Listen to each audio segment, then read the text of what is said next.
திமுக முதுகில் குத்தும் விசிக திருமாவளவன். அதிமுக தலைமையில் மக்கள் நல கூட்டணியா? தமிழ்நாடு சட்டசபை தேர்தலுக்கு இன்னும் 2 ஆண்டுகள் இருந்தாலும் இப்போதே கூட்டணிக்கான முயற்சிகள் முன்னெடுக்கப்பட்டு வருகின்றன. திமுக கூட்டணியில் இடம் பெற்றிருக்கும் விடுதலை சிறுத்தைகள் கட்சி தமது மது ஒழிப்பு மாநாட்டுக்கு அண்ணா திமுகவை அழைத்திருப்பதால் அரசியல் வட்டாரங்கள் பரபரத்து கொண்டிருக்கின்றன. 2015ஆம் ஆண்டு போல மக்கள் நல கூட்டணியை உருவாக்கும் முயற்சியை விசிக தலைவர் திருமாவளவன் மேற்கொள்கிறாரா என்கிற கேள்வியும் எழுப்பப்படுகிறது. 2016ஆம் ஆண்டு சட்டசபை தேர்தலுக்கு முன்பாக தமிழக அரசியல் களம் பெரும் பரபரப்பில் இருந்தது. 2011 தேர்தலில் அதிமுகவுடன் கூட்டணி அமைத்து எதிர்க்கட்சியான தேமுதிக 2016 தேர்தலில் திமுகவுடன் கூட்டணி அமைக்க பேச்சுவார்த்தை நடத்தியது.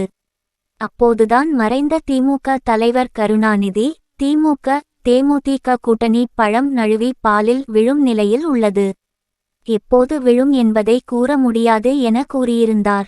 ஆனால் மார்க்சிஸ்ட் கட்சியின் சிபிஎம்மின் முயற்சியால் சிபிஎம், சிபிஐ, மதிமுக, விசிக, தேமுதிக, தமாக என அண்ணா திமுக, திமுக தவிர்த்த இதர கட்சிகள் அனைத்தும் ஒன்றிணைந்து மக்கள் நல கூட்டணியை உருவாக்கின. தேமுதிக தலைவரான மறைந்த விஜயகாந்தை முதல்வர் வேட்பாளராக முன்னிறுத்தியது இந்த கூட்டணி. அத்துடன் ஆட்சியை எப்படியும் கைப்பற்றுவோம், ஒவ்வொரு கட்சிக்கும் எத்தனை அமைச்சரவை இலாகா என்கிற ரேஞ்சில் பேசிக் கொண்டிருந்தன மக்கள் நல கூட்டணி கட்சிகள். ஆனால் 2016 தேர்தலில் ஒரு விழுக்காடு வாக்கு வித்தியாசத்தில் அதிமுக ஆட்சியை கைப்பற்றியது. அதிமுகவுக்கு 134 இடங்களும் திமுகவுக்கு 98 இடங்களும் கிடைத்தன. 2016 இல் அதிமுக மீது அதிருப்தி இருந்த போதும் மக்கள் நல கூட்டணி என்ற பெயரில் பெரும்பாலான கட்சிகள் திமுகவை விட்டு வெளியேறி தனி அணி அமைத்ததால் திமுக ஆட்சி அமைக்கும் வாய்ப்பை பறிகொடுத்தது என்பதுதான் அரசியல் பார்வையாளர்களின் கருத்து. 2016ஆம் ஆண்டு சட்டசபை தேர்தலுடன் மக்கள் நல கூட்டணி காணாமல் போனது. அந்த கூட்டணிக்கு போன தேமுதிக இருக்கிற இடமே தெரியாமல் போனது. 2021 சட்டசபை தேர்தலில் தேமுதிக, தமாக தவிர விசிக, இடதுசாரிகள், மதிமுக அனைத்தும் திமுக தலைமையிலான கூட்டணியில் இணைந்தன. 2024 லோக்சபா தேர்தலிலும் திமுக தலைமையிலேயே இந்த கட்சிகள் கூட்டணியில் நீடித்தது. இந்த நிலையில்தான் திடீரென விசிக நடத்தும் கள்ளக்குறிச்சி மது ஒழிப்பு மாநாட்டுக்கு அண்ணா திமுகவுக்கும் அழைப்பு விடுக்கப்பட்டுள்ளது. இது தொடர்பாக விசிக தலைவர் திருமாவளவன் கூறுகையில், மது ஒழிப்பு மாநாட்டில் அதிமுகவும் பங்கேற்கலாம், மக்கள் பிரச்சினைகளுக்காக எந்த சக்தியோடும் இணைவோம் என கூறியிருக்கிறார். கடந்த சில மாதங்களாகவே அதிமுகவுடன் விசிக நெருக்கம் காட்டித்தான் வருகிறது. பாஜக கூட்டணியை அதிமுக முறித்த போது திருமாவளவன் மருத்துவமனையில் உடல்நலன் பாதிக்கப்பட்டு அனுமதிக்கப்பட்டிருந்தார்.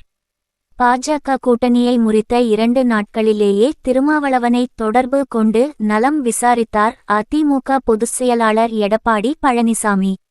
அப்போது முதலே விசிக அதிமுக உறவு குறித்து பேசப்பட்டு வருகிறது. தற்போது திமுக கூட்டணியில் இருந்து கொண்டே அதிமுகவையும் மாநாட்டுக்கு திருமாவளவன் அழைத்திருப்பது ஒரு முடிவை வெளிப்படுத்துகிற தொடக்கம்தான் என்பதில் எந்த ஒரு சந்தேகமும் இல்லை. அதாவது திமுக கூட்டணியை விட்டு வெளியேற தயாராகிவிட்டோம் என்பதுதான் இந்த அதிமுகவுக்கான விசிகவின் அழைப்பு. திமுக கூட்டணியில் இருந்து வெளியேற விசிக முடிவு எடுத்துவிட்டது. இதே பாணியில் மதிமுக இடதுசாரிகளையும் திமுக அணியில் இருந்து வெளியேற்றி அதிமுக பக்கம் கொண்டு வருவதற்கான முயற்சிகளை திருமாவளவன் முன்னெடுக்க வாய்ப்பு அதிகம்.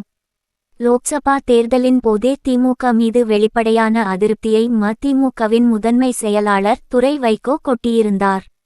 மேலும் பாஜகவுடன் திமுக நெருக்கம் காட்டுகிறது என்கிற விமர்சனத்தை முன்வைத்து இடதுசாரிகளையும் இழுக்க திருமாவளவன் முயற்சிக்க கூடும்.